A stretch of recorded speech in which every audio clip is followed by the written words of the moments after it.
செய்தியினுடைய தலைப்பு தேவ சமூகத்தை தேடுகிறவர்களா அல்லது தேவ சமூகத்தை விட்டு ஓடுகிறவர்களா? பக்கத்தில் இருக்கிறவங்களை பார்த்து கேளுங்க, நீங்கள் தேவனுடைய சமூகத்தை விட்டு ஓடுகிறவர்களா அல்லது தேவ சமூகத்தை தேடுகிறவர்களா? பதில் சொல்லுங்கள். அல்லேலூயா. இன்னைக்கு கிறிஸ்தவத்தில் ரெண்டு விதமான ஓட்டத்தை ஓடிக்கொண்டிருக்கிற மக்களை நாம் பார்க்க முடியும். இன்றைக்கு ஞாயிற்றுக்கிழமை, இன்னைக்கு நிறைய மக்கள் சர்ச்சுக்கு குடும்பத்தோட படையெடுத்து வருவார்கள். வேலையை விட்டுட்டு மற்ற காரியங்களை விட்டுட்டு டூ வீலர்லையோ பஸ்ஸுலையோ நடந்தோ வேக வேகமாக ஆலயத்திற்கு ஓடி வந்து ஆண்டவரை ஆராதிப்பார்கள், ஆண்டவருடைய பிரசன்னத்தில் களி கூறுவார்கள். ஆனால் இன்னொரு கூட்டம் சர்ச்சை விட்டுட்டு சொந்த பந்த ஃபங்க்ஷன்களுக்கு ஓடுகிற, வேலைக்கு ஓடுகிற, அல்லது வேறு எங்கேயாவது போகிற ஓடுகிற கூட்டத்தையும் நாம் பார்க்க முடியும். ஆவியானவர் நம்மளை பார்த்து சொல்லுகிறாரு, நம்ம ஆண்டவருடைய பாதத்தை விட்டு ஓடுகிறவர்களாக இருக்கக்கூடாது, ஆண்டவருடைய பாதத்தை தேடுகிறவர்களாக இருக்க வேண்டும். ஆமென். கைகளை தலையிலே சொல்லுவோம் ஹல்லேலூயா. சங்கீத புஸ்தகம் 105 4வது வசனத்தை நாம் வாசிக்கலாம். கர்த்தரையும் அவருடைய வல்லமையையும் நாடுங்கள், அவருடைய சமூகத்தை நித்தமும் தேடுங்கள். தாவீது ராஜா இந்த 105வது சங்கீதத்தில் தன்னுடைய வாழ்க்கையில் தான் எப்படிப்பட்டவராக இருக்கிறேன் அப்படிங்கிறத வெளிப்படுத்துகிறாரு. மற்றவங்களும் அப்படிப்பட்டவங்களாக இருக்கணும் அப்படிங்கிறத அவர் வெளிப்படுத்துகிறாரு. கர்த்தருடைய வல்லமையை நாடுங்கள், கர்த்தருடைய சமூகத்தை நித்தமும் தேடுங்கள். தாவீது கர்த்தருடைய சமூகத்தை தேடுகிறவராக இருந்தார். அதுவும் ஒரு குறிப்பிட்ட நாள் மாத்திரம் அல்ல, நித்தமும் டெய்லி ஆண்டவருடைய பிரசன்னத்தை அவர் தேடுகிறவராக காணப்பட்டார். அதனால அவரை எது தேடினது தெரியுமா? வாசித்து பாருங்களேன். 1 சாமுவேல் 16வது அதிகாரம் 12வது வசனம். ஆள் அனுப்பி அவனை அழைப்பித்தான், அவன் சிவந்த மேனியும் அழகிய கண்களும் நல்ல ரூபம் உள்ளவனுமாயிருந்தான். அப்பொழுது கர்த்தர் இவன்தான் நீ எழுந்து இவனை அபிஷேகம் பண்ணு என்றார். தாவீது ராஜாவை எது தேடினது?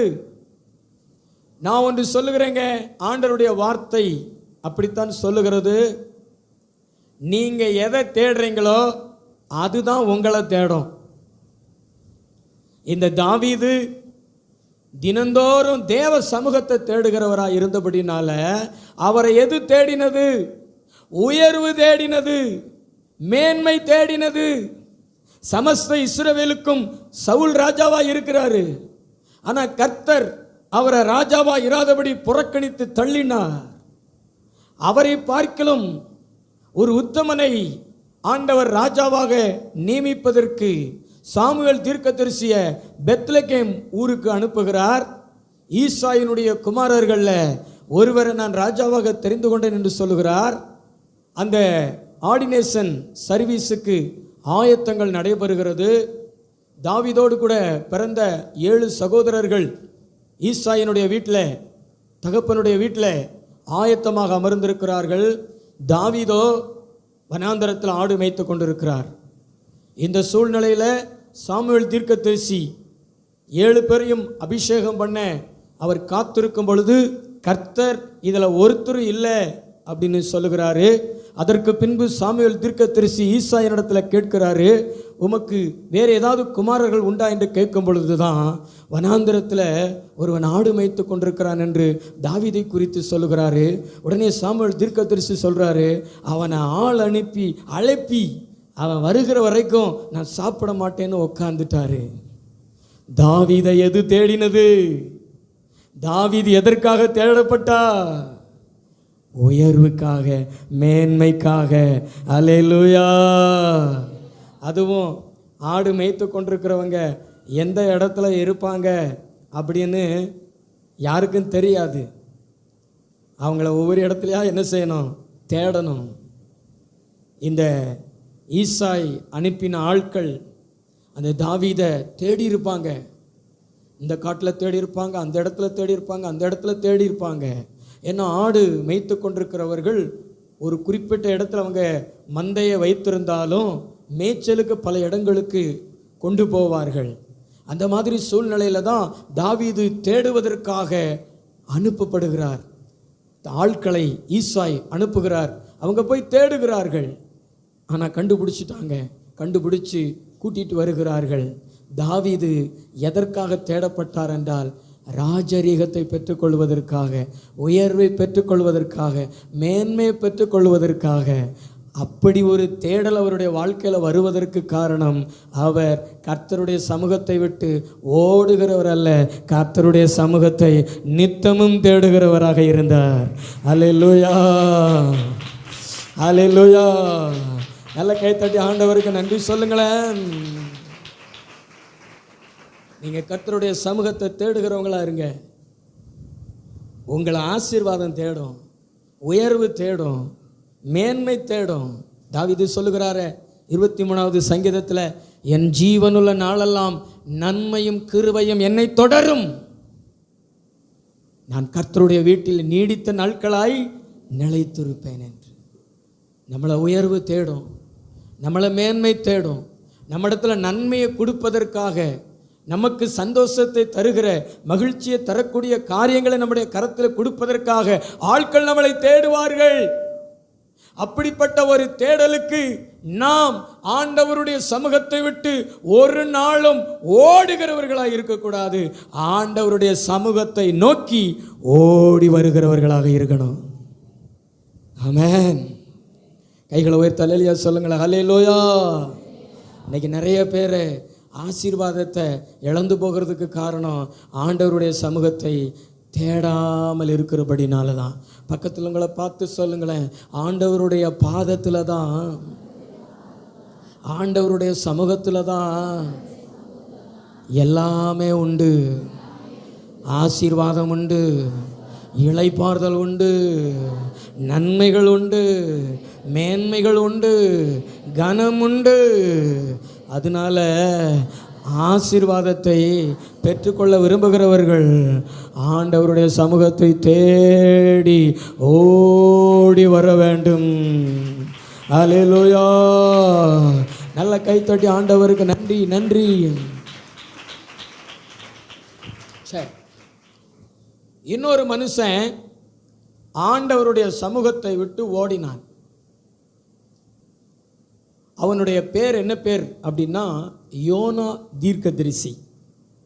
வாசிங்களேன், யோனா 1வது அதிகாரம் 4வது வசனம். கர்த்தர் சமுத்திரத்தின் மேல் பெருங்காற்றை வரவிட்டார்.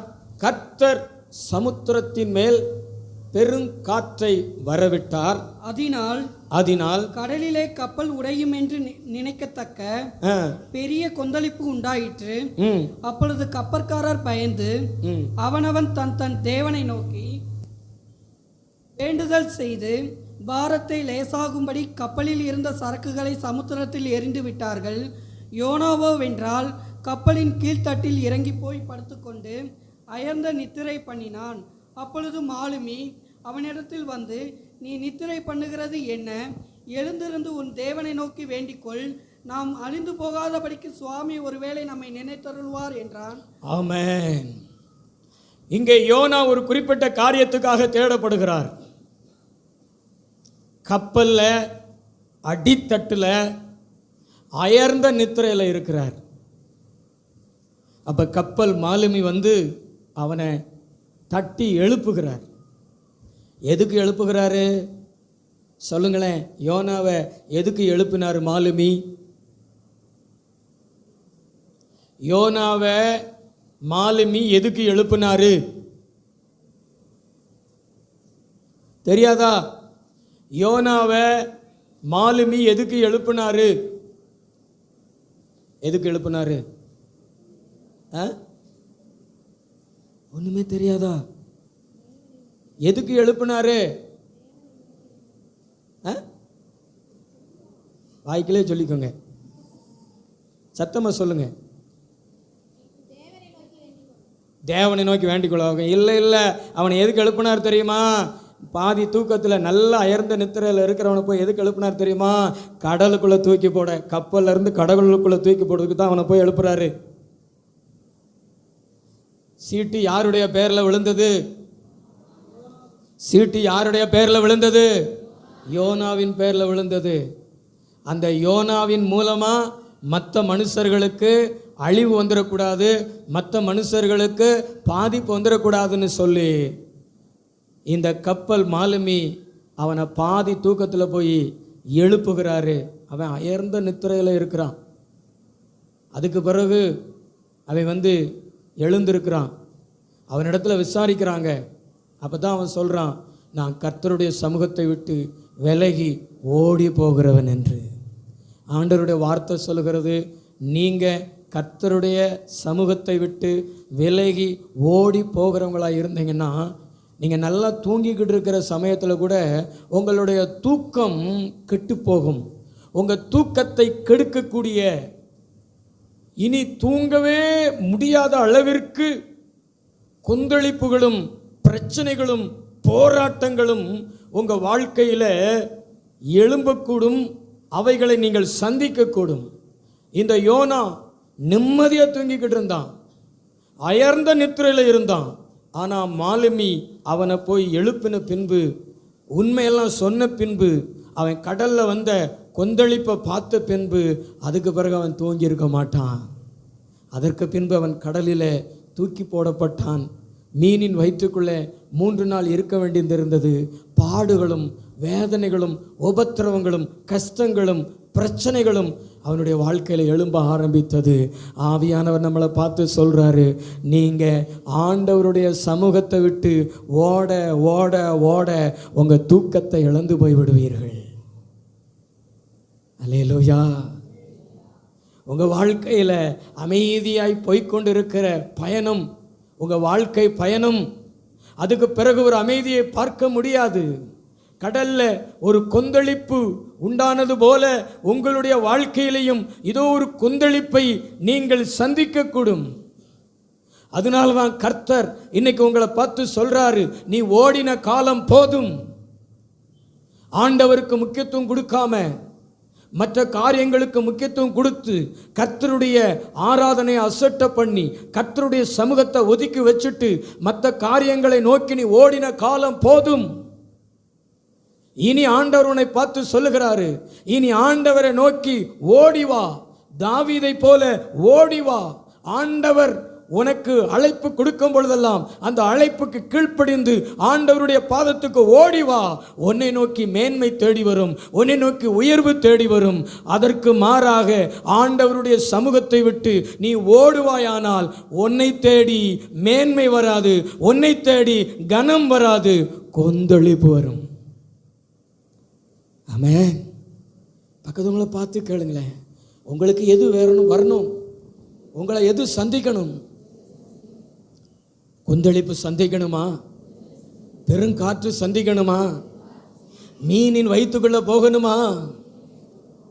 எத்தனை பேர் மீனின் வயிற்றுக்குள்ள போகணும்னு விரும்புறீங்க? எத்தனை பேர் கொந்தளிப்பை சந்திக்கணும்னு விரும்புகிறீங்க? எத்தனை பேர் போராட்டங்களை சந்திக்கணும்னு விரும்புகிறீங்க? எத்தனை பேர் தூங்க முடியாமல் தவிக்கணும்னு விரும்புகிறீங்க? அப்படின்னா ஆண்டவருடைய சமூகத்தை விட்டு ஓடு. ஆண்டவருடைய சமூகத்தை தேடாத. நீ பிரச்சனைக்குள்ளே சிக்கி கிடப்ப, நிம்மதியை தூங்க மாட்ட. ஆண்டவர் உன்னை பார்த்து தான் சொல்றாரு, இதுக்கு முன்னாடி அனுபவிச்சது போதும், இனி அந்த அனுபவங்கள் வேண்டாம். நம்முடைய வாழ்க்கை பயணம் அமைதியாய் கடந்து செல்லட்டும். 23வது சங்கீதத்தில் தாவீது சொல்லுகிறாரே, அவர் என்னை புல்லுள்ள இடங்களில் மேய்த்து அமர்ந்த தண்ணீர் அண்டையில் கொண்டு போய் விடுகிறார். அப்படிப்பட்ட ஒரு சமாதானமுள்ள ஒரு பாதையில் ஆண்டவர் நம்மளை பயணம் செய்ய வைக்க வேண்டும். இனி கொந்தளிப்பு வேண்டாம், இனி பிரச்சனைகள் வேண்டாம், இனி தூங்காத நாட்கள் எங்களுக்கு வேண்டாம். ஒரு நிம்மதியான வாழ்க்கை, ஒரு சுகமான ஒரு வாழ்க்கை, சமாதானமுள்ள ஒரு வாழ்க்கை ஆண்டவர் எங்களுக்கு தரணும் அப்படின்னு விரும்புகிறவர்கள், நீங்க ஆண்டவருடைய சமூகத்தை விட்டு ஓடாதே. ஆண்டவருடைய சமூகத்தை விட்டு ஓடாதே. யோனா போல ஓடாதே. யோனாவை ஆண்டவர் போக சொன்னது நினிவேவுக்கு போக சொன்னாரு. ஆனா யோனா போனது தர்சீஸ். ஆண்டவருடைய சமூகத்தை நம்ம என்னைக்குமே புறக்கணிக்க கூடாது. ஆண்டவருடைய சமூகத்தை நம்ம என்னைக்கு என்ன செய்யக்கூடாது? புறக்கணிக்க கூடாது. ஆண்டவருடைய சமூகத்தை நாம் வாஞ்சிக்க வேண்டும். ஆண்டவருடைய சமூகத்தை நாம் விரும்ப வேண்டும். ஆண்டவருடைய சமூகத்தில் தான் நமக்கு உயர்வும் மேன்மையும் சமாதானமும் இருக்கிறது. அல்லேலூயா, அல்லேலூயா. இந்த தேவ சமூகத்தை விட்டு ஓடாமல் தேவ சமூகத்தை தேடுவது எப்படி என்பதை குறித்து இந்த 2 பேருடைய வாழ்க்கையை வைத்து நான் உங்களுக்கு ஒரு 4 காரியங்கள் சொல்லும்படி விரும்புகிறேன். ஆமென். ஏன் இன்னைக்கு ஆண்டவருடைய சமூகத்தை விட்டு மக்கள் ஓடுகிறார்கள்? இப்போ கூட சர்ச்சில் கூட ஓட்டப்பந்தயத்தில் ஓடுவதற்கு காத்திருப்பாங்க பார்த்தீங்களா? அது மாதிரி தான் மக்கள் மனநிலையில் இருப்பார்கள். இந்த ஓட்டப்பந்தயத்தில் விசில் ஊதுகிறதுக்கு முன்னாடி ஓடிடுவாங்க, ரெடியாக இருப்பாங்க. கர்த்தருடைய சமூகத்தை விட்டு எப்போ போவோம், எங்களை விட்டா போதும் அப்படிங்கிற மனநிலையில் இருப்பாங்க. நான் சொல்கிறேங்க, கர்த்தருடைய சமூகத்தின் மூலமாக நமக்கு கிடைக்கிற ஆசீர்வாதங்களை நாம் அறியாததுனால தான் நாம் கர்த்தருடைய சமூகத்தை தேடுகிறவர்களாக இராமல் கர்த்தருடைய சமூகத்தை விட்டு ஓடுகிறவர்களாக இருக்கிறோம். ஆண்டவருடைய பாதத்தில், ஆண்டவருடைய சமூகத்தில் நமக்கு கிடைக்கக்கூடிய ஆசீர்வாதங்களை நாம் முதல்ல அறிந்து கொள்ளணும். சொல்லுங்களேன், வாய் திறந்து சொல்லுங்களேன், நான் சொன்னதை சொல்லுங்களேன். ஆண்டவருடைய சமூகத்தில் ஆண்டவர் தருகிற ஆசீர்வாதங்களை முதல்ல அறிந்து கொள்ளணும். ஆண்டவருடைய சமூகத்தை விட்டு ஓடுகிறதுனால என்னென்ன பாதிப்புகள், ஆபத்துகள் வரும் என்பதையும் அறிந்து கொள்ளணும். அப்படிப்பட்ட ஒரு அறிதல் இருந்துச்சுன்னா ஓட மாட்டோம்ங்க, ஆண்டவருடைய சமூகத்தை தேடுவோம். அல்லேலூயா. நல்ல கைத்தட்டி ஆண்டவருக்கு நாம் நன்றி சொல்லுவோம். ஆண்டவருடைய சமூகத்தில் தேவன் நமக்கு தருகிற ஆசீர்வாதங்களை அறியணும். என்ன ஆசீர்வாதங்கள் கிடைக்கும் சொல்லுங்களேன், சகோதரர்கள் சொல்லுங்களேன். பிரதர், ஆண்டவருடைய சமூகத்தில் ஆண்டவர் நமக்கு தருகிற ஆசீர்வாதங்கள் ஏதாவது ஒன்று சொல்லுங்களேன், சொல்லுங்களேன். என்ன பாருங்க, டிவியை பார்க்காதீங்க, கேள்வி கேட்குறல்ல, பதில் சொல்லுங்க. இப்போ எதுவும் போடாது, சொல்லுங்களேன். ஆண்டவருடைய சமூகத்தின் மூலமாக நமக்கு கிடைக்கிற ஆசீர்வாதங்கள் ஏதாவது ஒன்று சொல்லுங்களேன். சொல்லலாமா? என்ன கிடைக்கும்? மகிழ்ச்சி கிடைக்கும். நல்ல கைத்தட்டி ஆண்டவருக்கு ஒரு நன்றி சொல்லுங்களேன். ஆமாம், நீங்க வாசிச்சு பாருங்களேன். சங்கீதம் 105:3. அவருடைய பரிசுத்த நாமத்தை குறித்து, அவருடைய பரிசுத்த நாமத்தை குறித்து மேன்மை பாராட்டுங்கள். மேன்மை பாராட்டுங்கள். கர்த்தரை தேடுகிறவர்களின் இருதயம், கர்த்தரை தேடுகிறவர்களுடைய இருதயம் மகிழ்வதாக மகிழ்வதாக. ஆண்டவருடைய சமூகத்தில் நமக்கு என்ன கிடைக்கும்? பக்கத்துங்களை பார்த்து சொல்லுங்களேன். ஆண்டவருடைய சமூகத்தை தேடுனா மகிழ்ச்சி கிடைக்கும். பக்கத்துங்களை பார்த்து சொல்லுங்களேன், மகிழ்ச்சி கிடைக்கும். வேற எதுலையோ மகிழ்ச்சி இருக்குதுன்னு பிசாசு சொல்லி வச்சிருக்கிறான். அங்கெல்லாம் மகிழ்ச்சி இல்லை, அங்கே வேதனை இருக்குது. ஆனால் ஆண்டவருடைய சமூகத்தில் மகிழ்ச்சி தான் நிரந்தரமாக இருக்குது. வேதனை கிடையாது. வேதனை கூட, துக்கம் கூட, கண்ணீர் கூட மகிழ்ச்சியாக மாறிடும். அல்லேலூயா, அல்லேலூயா. 18 வருஷமா நிமிர முடியாதிருந்த ஒரு கோணி ஆலயத்துக்கு வந்திருந்தாள். பின்னாடி உட்கார்ந்திருந்தாள். அவளால் உட்கார முடியுமா? இன்னைக்கு நல்லா இருக்கிற ஆட்களை உட்கார முடியாமல் தவிக்கிறீர்கள். யூ வடிவில் 2 கைகளையும் ஊனி 2 கால்களாலையும் நடக்கிற ஒரு பெண்ணால எப்படி உட்கார்ந்திருக்க முடியும்? ஆனால் உட்கார முடியாத சூழ்நிலையிலையும் ஆண்டவருடைய பாதத்தில் வந்து உட்கார்ந்திருந்தாள். நான் சொல்றேங்க, நீங்க என்ன நிலையில, என்ன சூழ்நிலையில ஆண்டவருடைய பாதத்தில் வந்து உட்கார்ந்திருக்கிறீங்க என்பதை ஆண்டவர் பார்க்கிறாரு. நீங்க என்ன சூழ்நிலையில ஆண்டவருடைய பாதத்தில் வந்து உட்கார்ந்திருக்கிறீங்க என்பதை ஆண்டவர் பார்க்கிறாரு. அந்த சூழ்நிலையில ஆண்டவர் உங்களுக்கு ஒரு மாற்றத்தை தருவார்.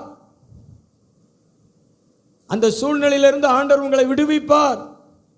அந்த 18 ஆண்டுகளாக நிமிர முடியாதிருந்த அந்த கூனியை ஆண்டவர் அழைத்து அவளுடைய தலைமையில கை வைத்து, உன் பலவீனத்திலிருந்து நீ விடுதலையாக்கப்பட்டா என்று சொல்லி ஆண்டவர் அந்த மகளுக்கு மகிழ்ச்சியை கொடுத்தாரே, அதே போலதான் உங்களுடைய வாழ்க்கையில இதுவரைக்கும் சந்தோஷத்தை கெடுத்து கொண்டிருந்த, இதுவரைக்கும் மகிழ்ச்சியை கெடுத்து கொண்டிருந்த அத்தனை காரியங்களையும் தேவன் மாற்றி உங்களை தேவன் மகிழ பண்ணுவாரு.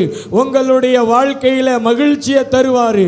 கர்த்தரை தேடுகிற பிள்ளைகளுக்கு தேவன் விடுதலை கொடுத்து, சுகம் கொடுத்து, அற்புதம் செய்து, தேவைகளை சந்தித்து, உங்களுடைய வாழ்க்கையில் அவர் போதுமானவராய் இருந்து உங்களை மகிழ பண்ணுவாரு. உங்களுக்கு மகிழ்ச்சி வேணும்னா, உங்களுக்கு அந்த மகிழ்ச்சி நிரந்தரமா வேணும்னா நீங்க வேற எங்கேயும் ஓடாதீங்க, வேற எங்கேயும் கிடைக்காது. அது ஒரே ஒரு இடத்துல தான் இருக்கிறோம். அது ஆண்டவருடைய சமூகத்தில் மட்டும்தான் இருக்கும். அது ஆண்டவருடைய பாதத்தில் மட்டும்தான் இருக்கும். அதனால தான் தாவீது சொல்றாரு, கர்த்தரை தேடுகிறவர்களுடைய இருதயம் மகிழும். நல்லா தான் கையை தட்டி தேவனை மகிமைப்படுத்துங்க. கர்த்தரை தேடுகிறவருடைய இருதயம் மகிழும். ஆண்டவர் மகிழ்ச்சியை தருவார். இதை அறிந்து கொண்டதுனால தான் தாவீது ஆண்டவரை தேடுறவராக இருந்தார். ஆண்டவரை விட்டு ஓடுறவராக இருக்கலை. இன்னைக்கு பெரும்பான்மையான மக்கள் ஆண்டவருடைய சமூகத்தை விட்டு ஓடுகிறவங்களாக தான் இருக்கிறாங்க. ஆண்டவருடைய பாதத்துக்கு அவங்க வருகிறது ஒரு சாதனையாக இருக்கிறது. அவங்கள நம்ம ஆலயத்தில் பார்க்கிறது அது பெரிய சாதனையாக இருக்கிறது. அதனால தான் உன்னை பிடிச்ச அந்த சனியை உன்னை விட்டு போக மாட்டேன். உன் துக்கம், உன் கண்ணீர் மாற மாட்டேன். உன் கவலை, உன் வியாதி உன்னை விட்டு போக மாட்டேங்குது. 100 சாக்கு சொல்கிறேன். ஆலயத்துக்கு ஏன் வரல அப்படின்னா 100 காரணம் சொல்கிறீங்க. ஆனால் அந்த நிமிர முடியாதிருந்த அந்த கூனி அவள் காரணம் சொல்லலை, அவள் சாக்கு போக்கு சொல்லலை. ஆண்டவருடைய பாதத்துக்கு வர முடியாத சூழ்நிலையிலையும் வந்து அமர்ந்திருந்தா. அவளுடைய சூழ்நிலையை தேவன் பார்த்தார். இன்னைக்கு உன்னுடைய சூழ்நிலையும் தேவன் பார்க்கிறாரு. உன்னுடைய சூழ்நிலை எப்படி இருந்தாலும் நீ கவலைப்படாத. கர்த்தரை தேடு, கர்த்தரை தேடு. இதுக்கு முன்னாடி நீ தேடினதை விட இன்னும் அதிகமா தேடு. தேட முடியாத சூழ்நிலைகள் உனக்கு இருந்தாலும் நீ தேடிக்கிட்டே இரு. ஆண்டவர் உன்னை தேட வைப்பாரு. எதுக்கு தேட வைப்பார்னா உயர்வையும் கனத்தையும் ஆசீர்வாதத்தையும் நன்மைகளையும் நீ சுதந்தரித்துக் கொள்வதற்கு உன்னை தேட வைப்பாரு. எங்க அந்த தாவீது இங்க ஆடு மேய்ச்சிக்கிட்டு இருந்தானே, இருக்கானா? அங்க ஆடு மேய்த்துக்கிட்டு இருக்கானா? அங்க மேய்த்துக்கிட்டு இருக்கிறானா? அப்படி சொல்லிட்டு தாவீது தேட வச்சது மாதிரி உன்னையும் ஆண்டவர் தேட வைப்பாரு. நன்மைகளை உன் கரங்கள்ல கொடுப்பதற்கு, நீ நன்மைகள்ல ஆண்டவருடைய கரத்துல பெற்றுக்கொள்வதற்கு உன்னை தேட வைப்பாரு. உன்னை தேடுகிறதுக்கு ஆட்களை கர்த்தர் எழுப்புவாரு.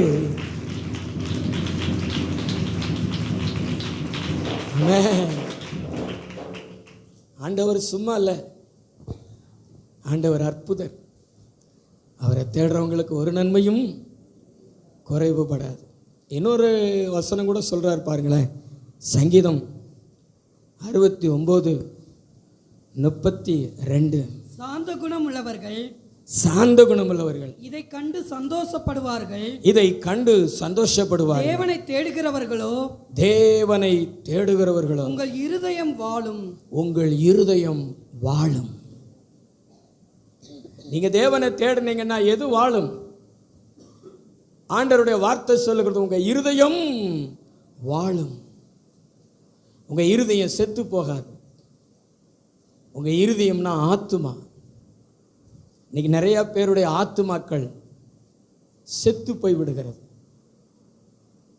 ஜெபம் இல்லை, வேத வாசிப்பு இல்லை, ஆவிக்குரிய வாழ்க்கைக்கு அவங்களுக்கு சம்பந்தமே இல்லை. ஆத்துமா செத்து போய் விடுகிறது, இருதயம் செத்து போய் விடுகிறது. நீ உனக்குள்ள செத்து போய்விடக்கூடாது என்பதற்காகத்தான் கர்த்தர் தன்னை தேடும்படி அழைக்கிறார். நீ கர்த்தரை எந்த அளவுக்கு அதிகமாக தேடுறியோ அந்த அளவுக்கு உன் ஆத்துமா வாழும். ஆமென். பக்கத்தவங்களை பார்த்து சொல்லுங்களேன், கர்த்தருடைய சமூகத்துக்கு நீங்கள் எந்த அளவிற்கு வருகிறீங்களோ தேடுறீங்களோ அந்த அளவுக்கு உங்கள் உள்ளான மனுஷன், உங்கள் ஆத்துமா வாழும், சாகாது. கர்த்தரை தேடுகிறத விட்டுட்டீங்கன்னா உங்கள் ஆத்துமா செத்து போய், சரீரத்தில் உயிரோடு இருப்பீங்க, ஆனால் ஆத்துமா செத்து போய். ஆத்துமா எதில் தான் வாழும்? ஒரு மீன் எதில் தான் உயிரோடு இருக்க முடியும்? சொல்லுங்களேன். தண்ணீர் இல்லைன்னா மீன் செத்து போய். அதே மாதிரி ஆத்மா எதில் தான் வாழ முடியும்? தேவ பிரசன்னம், தேவ சமூகம். நம்ம ஆலயத்தில் வந்து பாட்டு கேட்டு பாடி ஆண்டவரை துதித்த உடனே ஆண்டவர் அவருடைய பிரசன்னத்தினால, அவருடைய அபிஷேகத்தினால நம்மளை நிரப்பின உடனே நம்ம ஆத்மா எவ்வளவு கம்பீரமாக இருக்குது. நீங்கள் கவனித்து பாருங்களேன். மற்ற 6 நாட்களும் உங்கள் இருதயம் இருக்கிறத விட நீங்கள் ஆலயத்துக்கு வந்து ஒரு 3 மணி நேரம் அவருடைய பாதத்தில் அமர்ந்து அவரை ஆராய்ச்சிட்டு வீட்டுக்கு போகும்பொழுது உங்கள் ஆத்மாவில் ஒரு வித்தியாசம் இருக்குதா? அதாங்க ஆத்மா வாழுகிறது. நீங்கள் ஆண்டவர் எப்பொழுதெல்லாம் உங்களை அவருடைய சமூகத்துக்கு அழைக்கிறாரோ அப்போயெல்லாம் தேடி ஓடி வந்து பாருங்களேன். அதை விட்டு ஓடாமல், அதை புறக்கணிக்காமல் நீங்கள் தேடி ஓடி வந்து பாருங்களேன். நிச்சயமாக சொல்கிறேன், உங்களுக்கு பின்மாற்றம் என்பதே இருக்காது. உங்களுக்கு பரலோக நிச்சயம். இயேசு கிறிஸ்துடைய வருகையில் நீங்கள் கண்டிப்பாக எடுத்துக்கொள்ளப்படுவீங்க. இன்னொரு வார்த்தையும் சொல்லப்படுகிறது, பிரியமானவனே, உன் ஆத்மா வாழ்வது போல எல்லாவற்றிலும் வாழ்ந்து சுகமாக இரு. உங்கள் ஆத்மா வாழ்ந்துச்சுன்னா நீங்கள் எல்லாத்துலேயும் சுகமாக வாழ்வீங்க. அல்லேலூயா. நல்ல கைத்தட்டி ஆண்டவருக்கு நன்றி சொல்லுங்களேன். அதனால தான் பிசாசு உங்கள் ஆத்மாவை சாகடிக்கிறதுக்கு ஆண்டவருடைய பாதத்தை விட்டு ஓட வைக்கிறான். பக்கத்தில் உங்கள் கையை பிடிச்சி சொல்லுங்களேன், ஆத்மாவை சாகடிச்சிடக்கூடாது. ஆத்மா எந்த அளவிற்கு தேவ பிரசன்னத்தில் இருக்கிறதோ அந்த அளவுக்கு ஆசீர்வாதம். நல்ல கையை தட்டி ஆண்டவருக்கு நன்றி சொல்லுவோம். ஹல்லேலூயா. நல்ல தலைக்கு மேலே கூட கை தட்டி ஆண்டவருக்கு நன்றி சொல்லுவோம். Glory to God, glory to God, glory to God. ஏன்னா தேவ சமூகம் இந்த பூமியிலே மனுஷர்களுக்கு தேவன் கொடுத்த ஒரு விலையேறப்பெற்ற ஆசீர்வாதம். இந்த சமூகத்தினுடைய ஆசீர்வாதங்களை அறிந்தவர்கள் தான் அதை இடைவிடாமல் தேடுவார்கள். நாமும் தேடி ஆசீர்வதிக்கப்படுவோம். இன்னொரு வசனத்தில் கூட அவர் சொல்றார் பாருங்களேன், சங்கீதம் 42:5. என் ஆத்துமாவே நீ ஏன் கலங்குகிறாய்? நீ ஏன் கலங்குகிறாய்? ஏன் எனக்குள் தியங்குகிறாய்? ஏன் எனக்குள் தியங்குகிறாய்? தேவனை நோக்கி காத்திரு. தேவனை நோக்கி காத்திரு. அவர் சமூகத்து ரட்சிப்பின் நிமித்தம், அவர் சமூகத்து ரட்சிப்பின் நிமித்தம் நான் இன்னும் அவரை துதிப்பேன். நான் இன்னும் அவரை துதிப்பேன். அல்லேலூயா. வனாந்தரத்தில் ஓடிக்கொண்டிருக்கிறார். உயிருக்கு பயந்து கொண்டு ஓடிக்கொண்டிருக்கிறார். சவுல் என்கிற ராஜா தன்னுடைய இராணுவத்தை வைத்து இந்த சவுல் தாவீதை எப்படியும் கொன்னு போட்டுறணும். அவன் உயிரோடு இருந்தான்னா ராஜ்ய பாரம் அவனுக்கும் அவனுடைய சந்ததிக்கும் போய் சேர்ந்துடும்.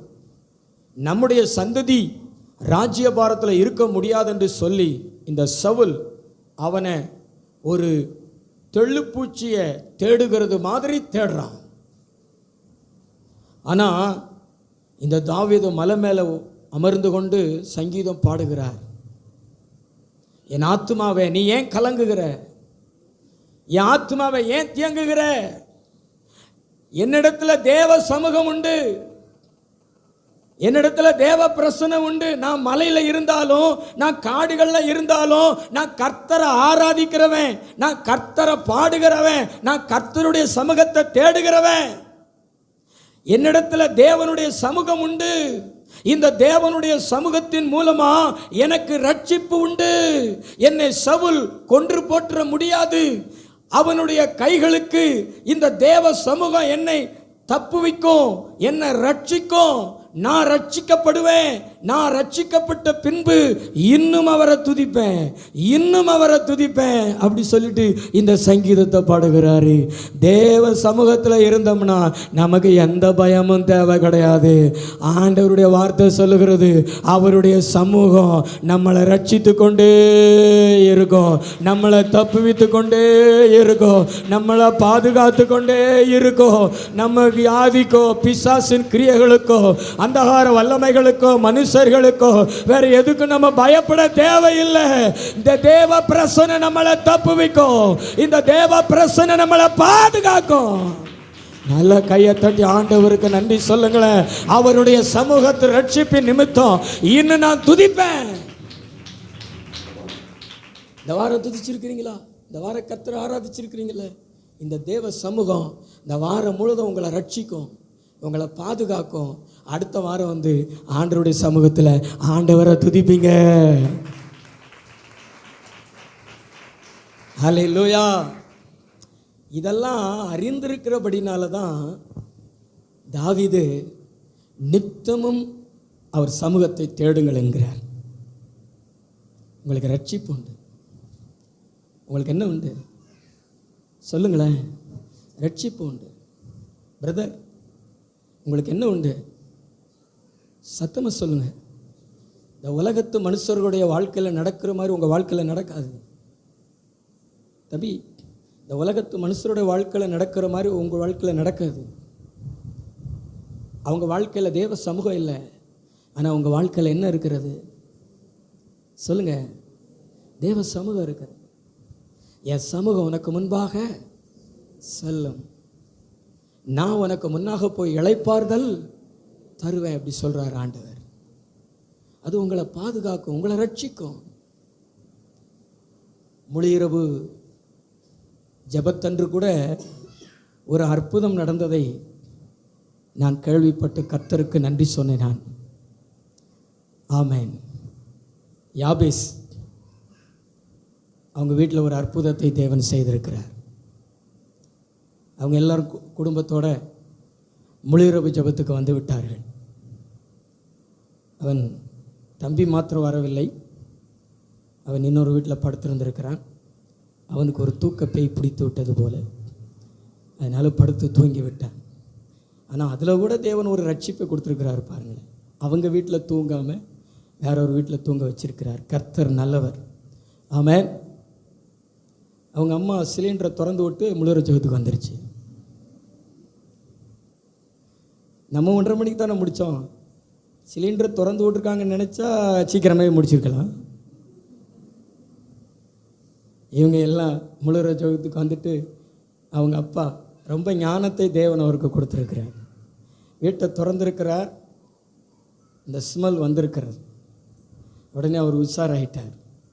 அப்படியே கதவை திறந்து மல்லமாக போய் உள்ளே போய் அதை ஆஃப் பண்ணிட்டு ஜன்னலெல்லாம் திறந்து விட்டு அதெல்லாம் வெளியே போவதற்காக அவர்கள் அந்த வீட்டை ஆயத்தப்படுத்தி இருக்கிறார்கள்.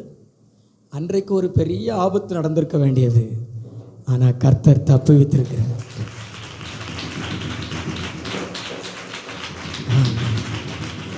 ஒருவேளை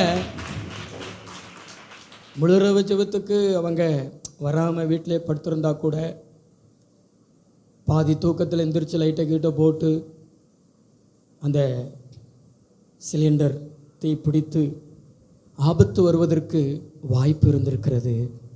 ஆனால் வேதம் சொல்லுகிறதே, அவருடைய சமூகத்து ரட்சிப்பு நிமித்தம் நான் இன்னும் அவரை துதிப்பேன் என்று.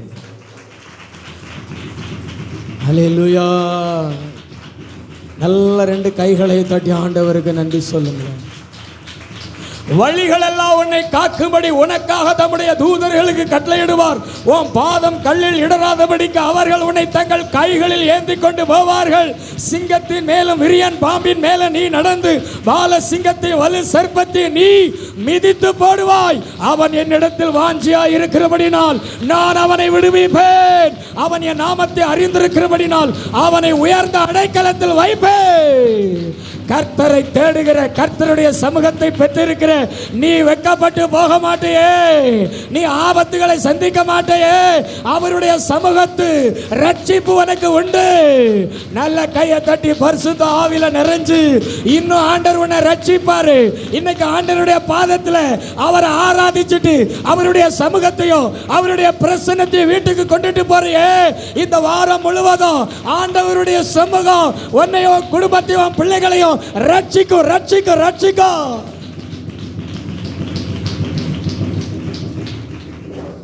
ஆமென்.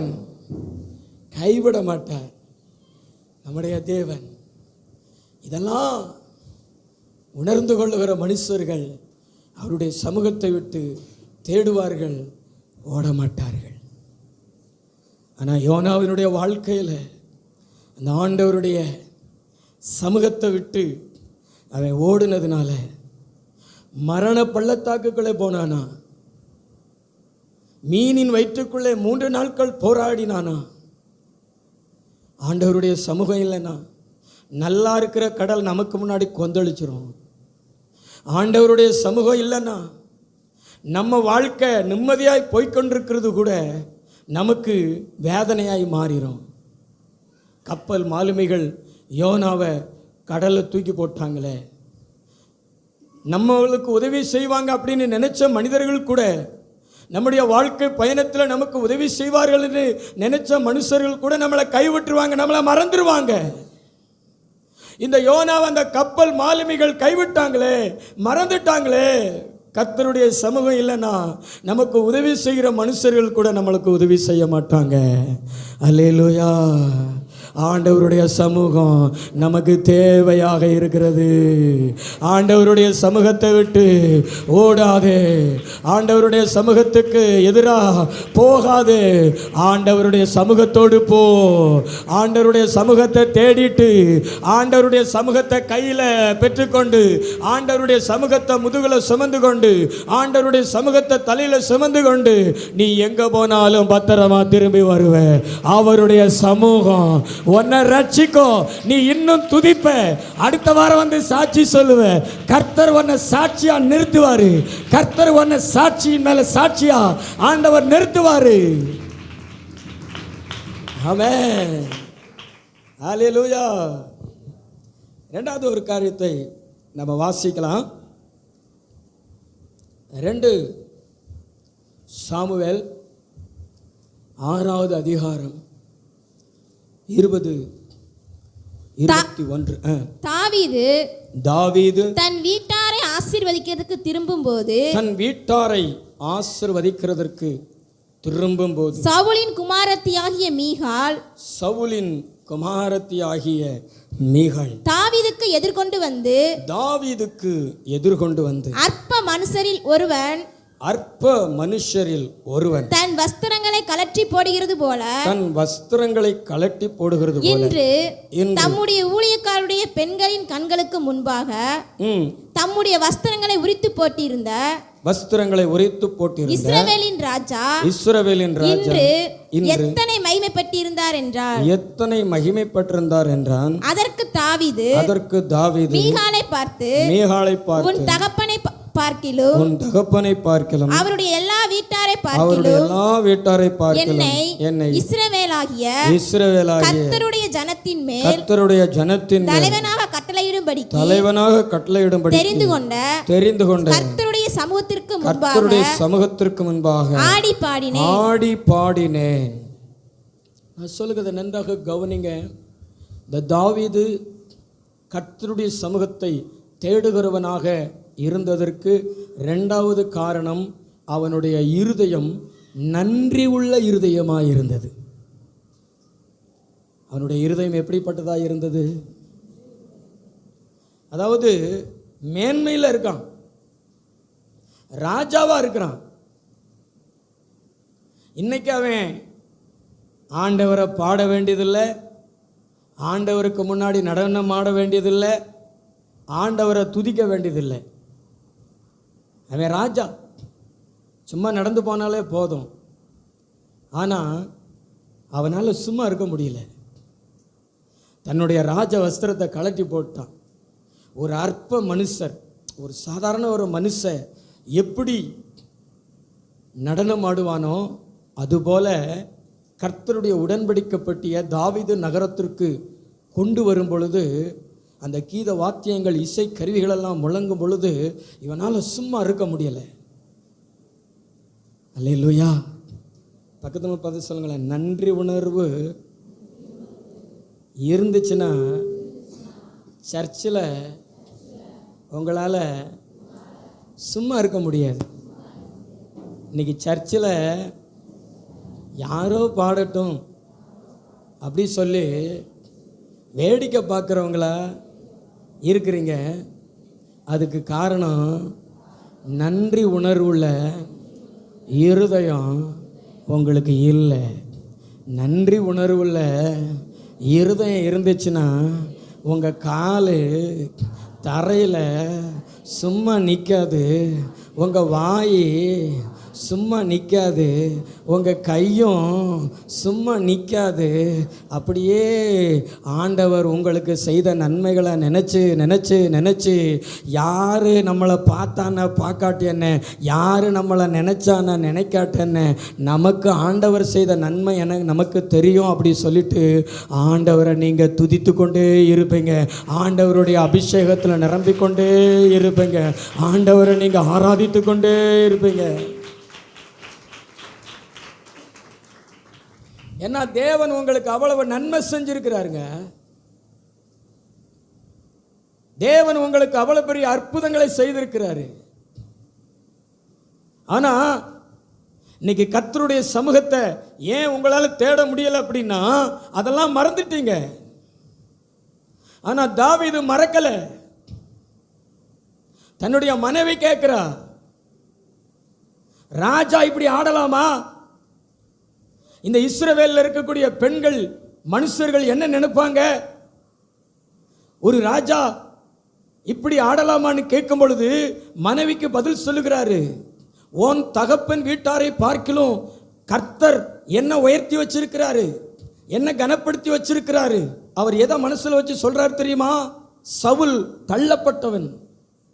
சவுல் மாத்திரம் தள்ளப்படல, சவுலுடைய பிள்ளை, சவுலுடைய பேர பிள்ளை, சவுலுடைய வம்சமே தள்ளப்பட்டது. சவுலுக்கும் ராஜ்ய பாரத்துக்கும் சம்பந்தம் இல்லாம போயிருச்சு. அப்படியே தேவன் தாவீதுக்கு மாத்திட்டாரு, தாவீதுடைய பிள்ளைகளுக்கு மாத்திட்டாரு, தாவீதுடைய சந்ததிகளுக்கு மாத்திட்டாரு. கிருபை, இரக்கம், தயவு. அதனாலதான் உன் தகப்பன் வீட்டாரை பார்க்கிலும் ஆண்டவர் என்ன என் சந்ததியை உயர்த்தி வச்சிருக்கிறாரே, நான் இப்படி ஆடுவேன், இதுக்கு மேலே ஆடுவேன்னு சொல்லிட்டு கர்த்தரை உயர்த்துகிறாரு. நன்றி உணர்வுள்ள இருதயம் எந்த இடத்துல இருந்தாலும் எந்த சூழ்நிலையில இருந்தாலும் கர்த்தருடைய சமூகத்துக்காக ஏங்கும், கர்த்தருடைய சமூகத்துக்காக என்னன்னாலும் செய்யும், கர்த்தருடைய சமூகத்துக்காக அது ஆடும், கர்த்தருடைய சமூகத்துக்காக பாடும். கர்த்தருடைய சமூகத்தை அது பெற்றுக்கொள்ளாம இருக்கவே முடியாது. கர்த்தருடைய சமூகத்திலேயே அது மகிழ்ச்சியா இருக்கும், கர்த்தருடைய சமூகத்திலேயே அது களிப்பாக இருக்கும். இப்ப கூட நன்றி உள்ள உணர்வுள்ள இருதயம் தான் கரங்களை தட்டுது. ஆனா நன்றி உள்ள இருதயங்கள் இல்லாத கரங்கள் தட்டப்படுகிறது இல்லை. ஆனா கர்த்தர் இங்க நிறைய தாவீதுகளை தேவன் பார்க்கிறாரு. இன்னைக்கு ஆண்டவர் நிறைய பேருக்குள்ள நன்றி உணர்வுள்ள இருதயங்களை தேவன் படைக்கிறாரு. நீங்க தெருவில் பிரதர், நீங்க தெருவில் ஆடுங்களேன்.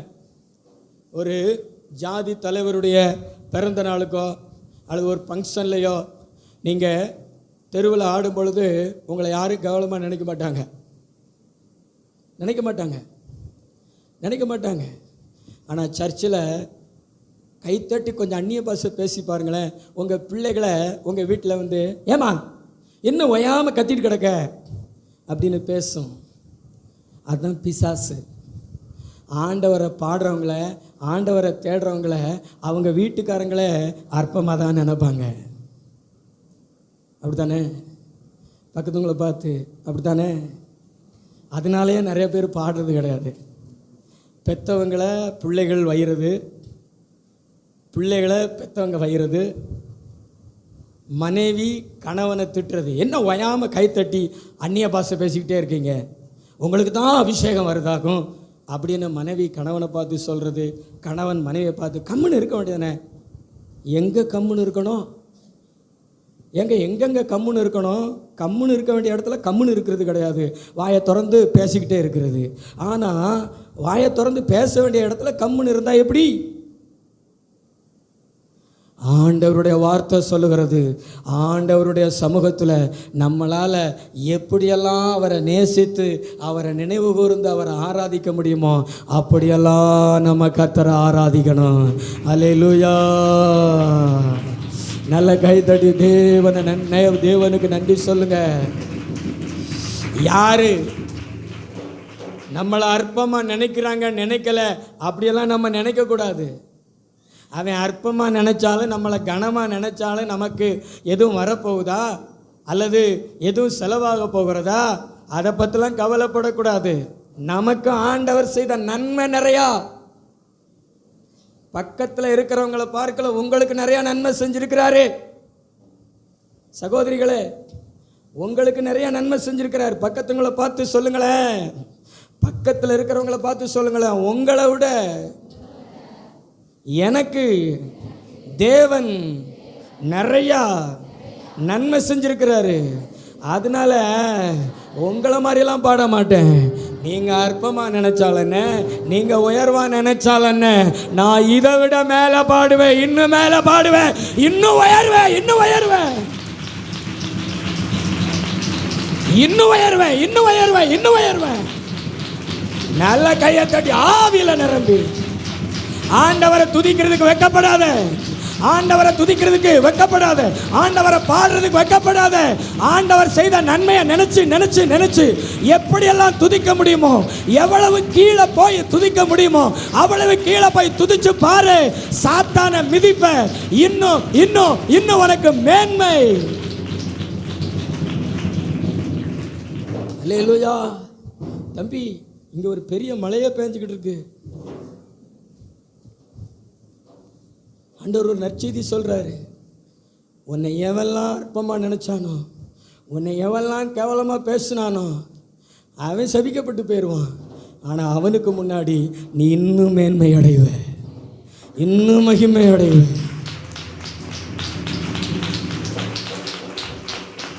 இது உண்மைங்க. தாவீதனுடைய மனைவி சவுலுடைய மகள் மீகாவுக்கு அவ சாகிற வரைக்கும் பிள்ளை இல்லைங்க, பிள்ளை கிடையாது அவளுக்கு. தாவீது மூலமா அவனுடைய மற்ற மனைவிகளுக்கு பிள்ளை இருந்துச்சு, அவளுக்கு பிள்ளை இல்லை. கர்த்தரை ஆராதிக்கிறது, கர்த்தரை பாடுறது உனக்கு அற்பமோ? யாரும் கர்த்தரை பாடுறத, கர்த்தரை துதிக்கிறத, அபிஷேகத்தில் நிரம்புறத நம்ம அற்பமாகவே நினைக்கக்கூடாது, கேவலமாக பேசக்கூடாது. சண்டையில் கூட கேவலமாக அதை சொல்லி பேசக்கூடாது. ஆண்டவர் அவங்கள நிறைய நினச்சிருக்கிறாரு, நன்மை செஞ்சுருக்கிறாரு. அதனால் அவங்க அப்படித்தான், அவங்களுக்கு நன்றி உணர்வு அதிகம், அப்படித்தான் அவங்க பாடுவாங்க, அப்படித்தான் ஆராதிப்பாங்க. இல்லைங்களா? நான் சொல்றது கவனிங்க. என்னுடைய ஆராதனையெல்லாம் இப்படி இருக்கிறதுக்கு காரணம் என்ன தெரியுமா? நான் ஆண்டவரை நிறைய ருசிச்சிருக்கிறேன். நான் ஆண்டவர் மேலே ரொம்ப நன்றி உணர்வு உள்ளவன். ஆண்டவரை அதிகமாக நேசிப்பேன், அவருடைய ஊழியத்தை நேசிப்பேன், அவருடைய ஜனங்களை நேசிப்பேன், அவரை நல்லா பாடுவேன், அவரை நல்லா துதிப்பேன், அவர் நல்லா ஆராதிப்பேன். அதுக்கு காரணம் என்ன தெரியுமா? அவர் என்னுடைய வாழ்க்கையில் செய்த நன்மைகளை நான் நினச்சி பார்ப்பேன், மறக்கவே மாட்டேன்.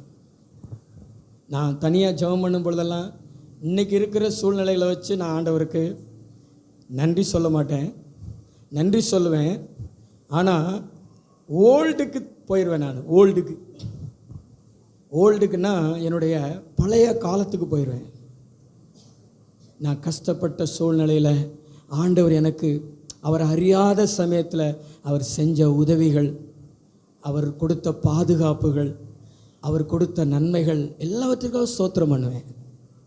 அப்படியே அந்த நினைவு அலைகள் அப்படியே என் மனசில் ஓடும். ஆண்டவருக்கு நன்றி சொல்வேன். அப்போ ஆண்டவர் பார்த்தீங்கன்னா என்ன ஆவியினால் நிரப்புவார், அந்நிய பாஷைகள்னால நிரப்புவார், புதிய புதிய பாடல்களை தேவன் கொடுப்பார். ஆமென்.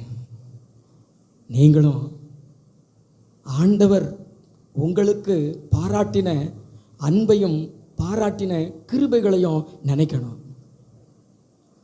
அதான் தாவீது சொல்றாரு, தாழ்வில் நினைத்தவரை துதியுங்கள், அவர் கிருபை என்றும் உள்ள. மற்றவங்களாம் நம்மளை நேசிக்கல, நம்மளை புறக்கணிச்சாங்க, நம்மளை தள்ளினாங்க. ஆனால் அந்த புறக்கணிச்ச அந்த தள்ளின மக்களுக்கு முன்னாடி நம்மளை அள்ளி ஆண்டவர் இன்னைக்கு உயர்த்தி வச்சிருக்கிறாரே, அதை எப்படிங்க மறக்க முடியும்? மறந்துட்டீங்கன்னா அது நல்ல இருதயம் இல்லை. நீங்க கர்த்தருடைய சமூகத்தை தேட முடியாது, ஓடுவீங்க. இந்த யோனாவுக்கு அந்த நன்றி உள்ள இருதயம் இல்லை, ஆனா இந்த தாவீதுக்கு அந்த நன்றி உள்ள இருதயம் இருந்துச்சு. யோனாவுக்கு நன்றி இல்லாத இருதயத்தை வாசிங்களேன். யோனா தீர்க்க தரிசன புஸ்தகத்தில் 4வது அதிகாரத்தில் 3வது வசனத்தை வாசிங்களேன். இப்போதும் கர்த்தாவே, இப்போதும் கர்த்தாவே, என் பிராணனை என்னை விட்டு எடுத்துக்கொள்ளும். என் பிராணனை என்னை விட்டு எடுத்துக்கொள்ளும். நான் உயிரோடு இருக்கிறதை பார்க்கிலும் நான் உயிரோடு இருக்கிறதை பார்க்கலாம், சாகிறது நலமாயிருக்கும் என்றான். சாகிறது நலமாய் இருக்கும் என்றான். அதற்கு கர்த்தர், நீ எரிச்சலாய் இருக்கிறது நல்லதோ என்றார். நீ எரிச்சலா இருக்கிறது நல்லதோ என்றார். பின்பு யோனா நகரத்திலிருந்து புறப்பட்டு நகரத்துக்கு கிழக்கே போய் அங்கே தனக்கு ஒரு குடிசை போட்டுக்கொண்டு நகரத்துக்கு சம்பவிக்க போகிறதை தான் பார்க்கும் மட்டும் அதன் கீழ் நிழலிலே உட்கார்ந்திருந்தான்.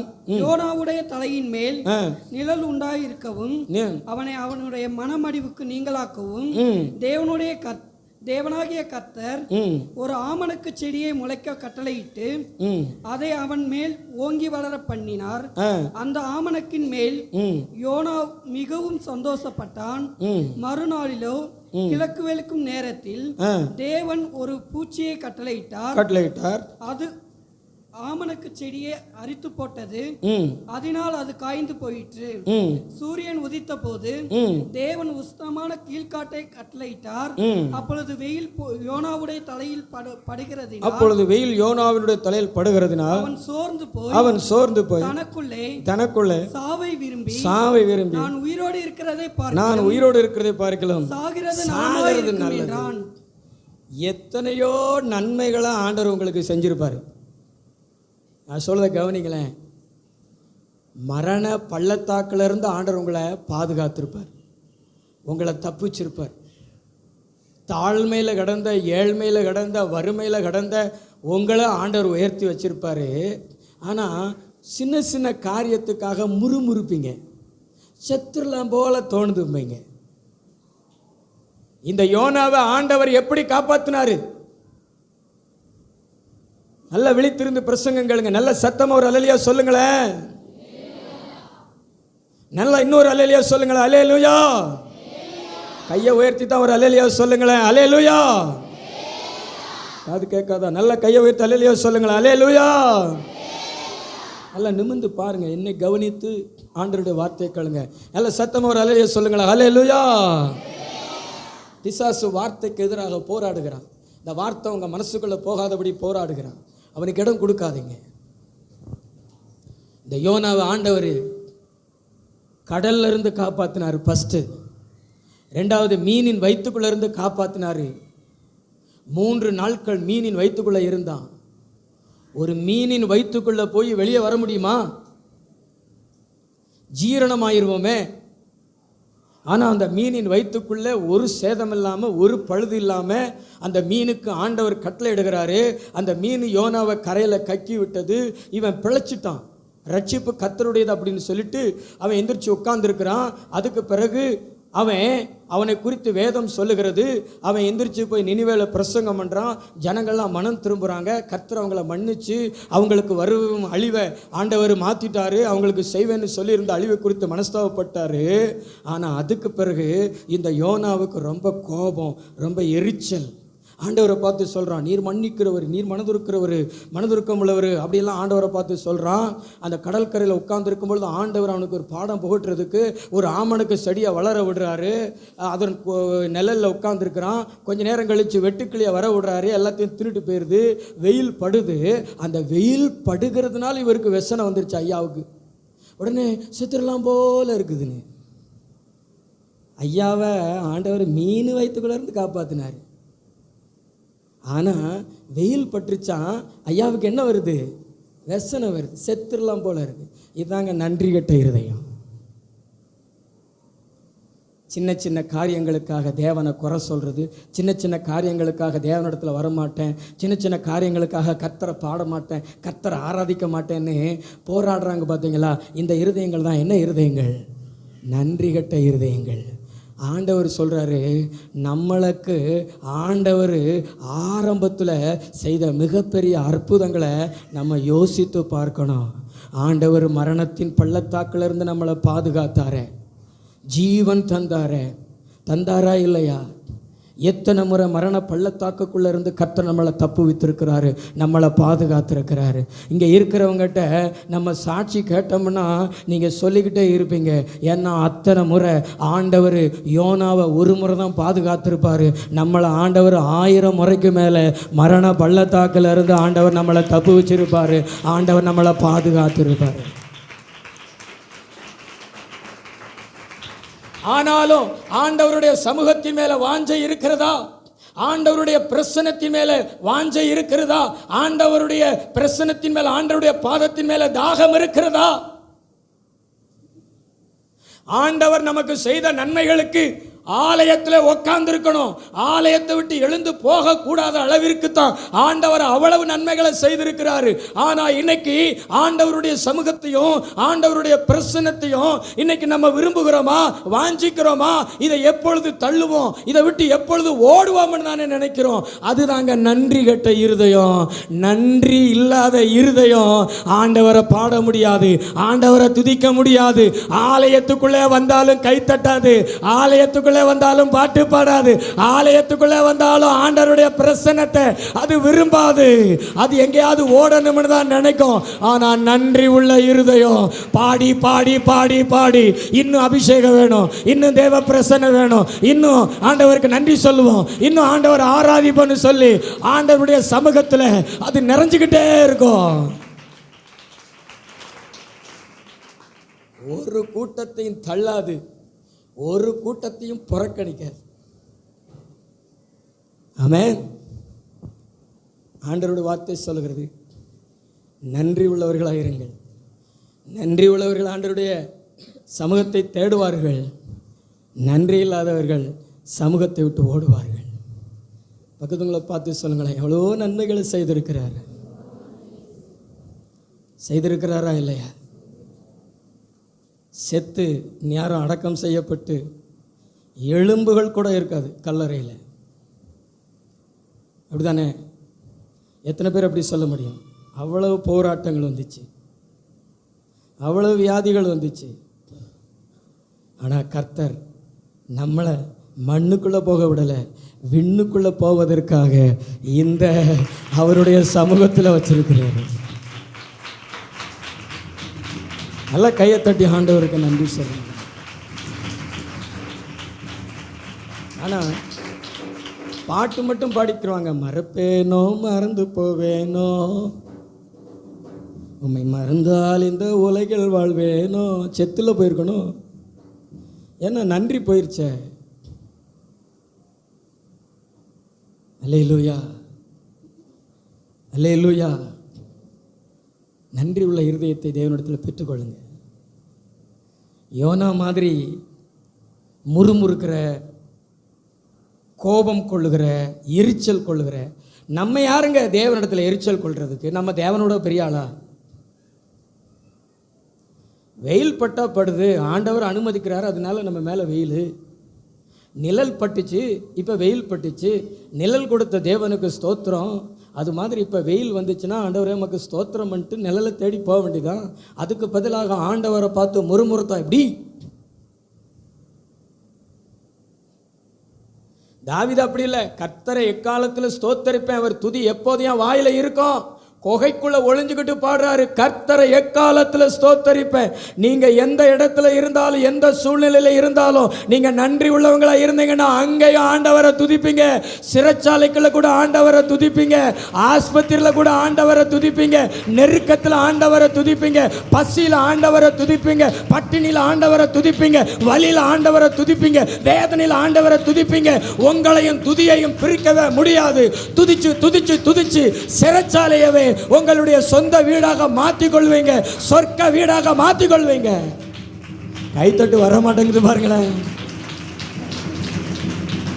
நல்ல கையை தட்டி ஆண்டவரை மகிமைப்படுத்தி துதிக்கிறவனுக்கு சிறைச்சாலையும் ஒண்ணுதான், சொந்த வீடும் ஒண்ணுதான். பவுலும் சீலாவும் சிறைச்சாலையில் கட்டுகள் மத்தியில் கதவுகள் அடைக்கப்பட்ட நிலையில் துதிச்சாங்களே, ஆண்டவர் அந்த சிறைச்சாலையவே ஒரு வீடா மாத்திட்டாரே, அற்புதங்களை செய்தாரே. நன்றி உள்ள இருதயம் நமக்கு வேண்டும். நான் முதல்ல சொன்னேன், தேவனை தேடுதலின் ஆசீர்வாதத்தை நம்ம அறிந்து கொள்ளணும். ரெண்டாவது, நன்றி உள்ள இருதயத்தை நம்ம பெற்றுக்கொள்ள வேண்டும். மூன்றாவதாக ஒரே ஒரு காரியத்தை நாம் வாசிக்கலாம். அப்போஸ்தல நடபடிகள் 13:22. பின்பு அவர் அவனை தள்ளி தாவீதை அவர்களுக்கு ராஜாவாக ஏற்படுத்தி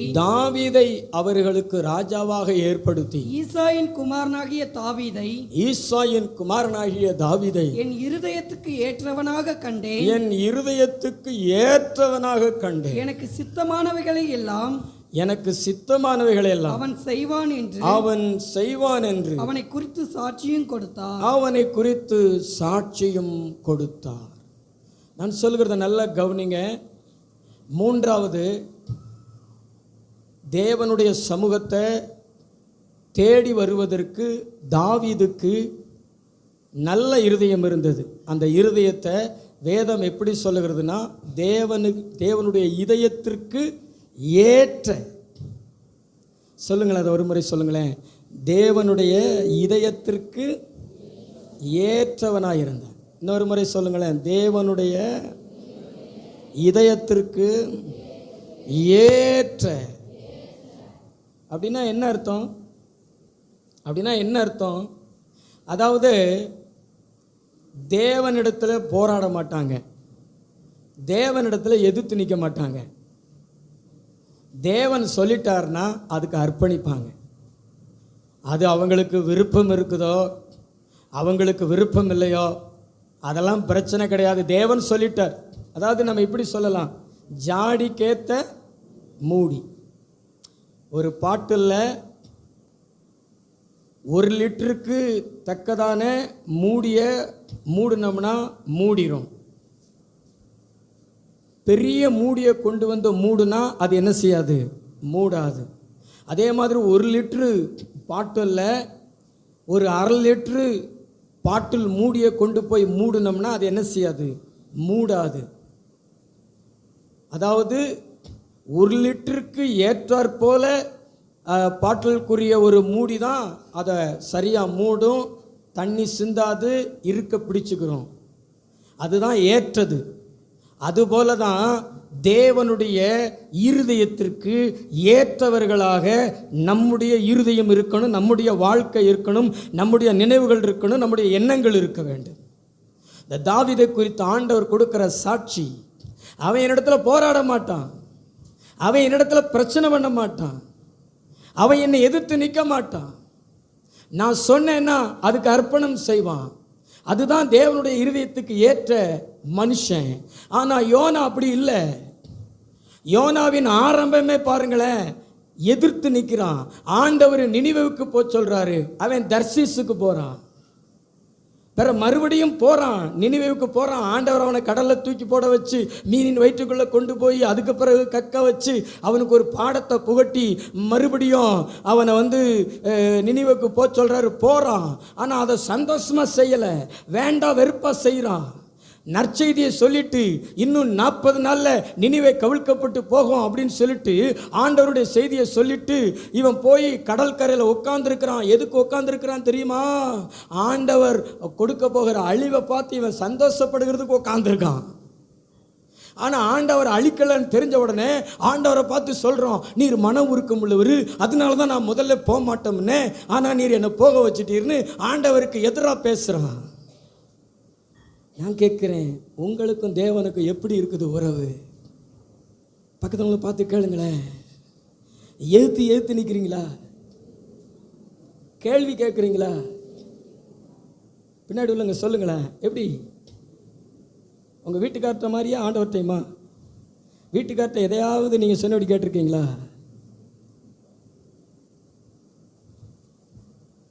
சொல்லுங்கள். கல்யாணம் முடித்து 2-3 நாள் சொன்னபடி கேட்டிருப்பீங்க, அவர் சொன்னதை கேட்டிருப்பீங்க. ஆனால் கொஞ்சம் பலப்பட்ட பின்பு, கொஞ்சம் டெவலப் ஆன பின்பு நீங்கள் தான் ராணி, நீங்கள் தான் ராணி. இன்னைக்கு அவர் உங்கள் சொல்கிறது தான் உங்கள் சொல்லத்தான் கேட்டு நடக்கிறாரு. இல்லைன்னா பிரச்சனை. நீங்கள்லாம் ஒன்றுமே செய்ய மாட்டீங்க, ஆனால் சாதிப்பீங்க. போய் கட்டில் போய் படுத்துக்கிடுவீங்க. சோறாக்க மாட்டேன், தண்ணி எடுக்க மாட்டேன், மூஞ்சி ஒரு மாதிரி வச்சுக்கிருவேன். கணவர் ஏதாவது கேட்டார்னா சந்தோஷமெல்லாம் பதில் சொல்ல மாட்டேன். இதை பார்த்த உடனே வீட்டுக்காரர் என்ன செய்வார்னா, இந்த தொந்தரவு நமக்கு எதுக்கியா அப்படின்னு அவர் என்ன செஞ்சிருவார், இறங்கி போயிடுவார். அப்படி தானே? எத்தனை பேர் ஜாடிக்கேற்ற மூடி. எங்கள் வீட்டுக்காரர் கூடலாம் நான் போராடவே மாட்டேன், அவர் சொன்னால் சரின்னு கேட்பேன். அப்படி சொல்கிற சகோதரிகள் கை ஊற்றி காமிங்களேன். ஒரு கை உயராது. அல்லேலூயா. வீட்டுக்காரர் அட்ஜஸ்ட் பண்ணி போகிறாரு. ஆனால் ஆண்டவரிடத்தில் நம்ம அப்படி போராடினோம்னா அது நமக்கு ஆசீர்வாதமாக இருக்காது. ஆண்டவரை நம்ம தேட முடியாது, ஆண்டவருடைய சமூகத்துக்குள்ளே வர முடியாது.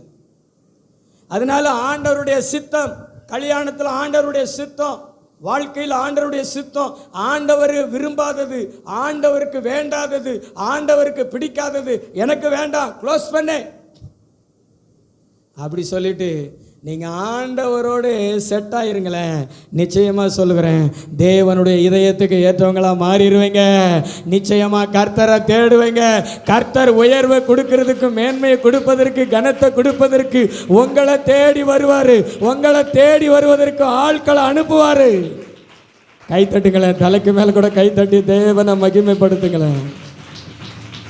நல்ல 2 கையை தட்டி. இதயத்திற்கு ஏற்றவர்கள். இன்னைக்கு வாலிபர்கள் ஆண்டவருடைய இதயத்துக்கு ஏற்ற வாலிபர்களை பார்க்க முடியலை. அப்படித்தானே தம்பி? நீங்களாம் ஆண்டவருடைய இதயத்துக்கு ஏற்ற வாலிபர்களா? பக்கத்தில் கேளுங்க தம்பிகளா, நீங்களாம் ஆண்டவருடைய இதயத்துக்கு ஏற்ற வாலிபர்களா?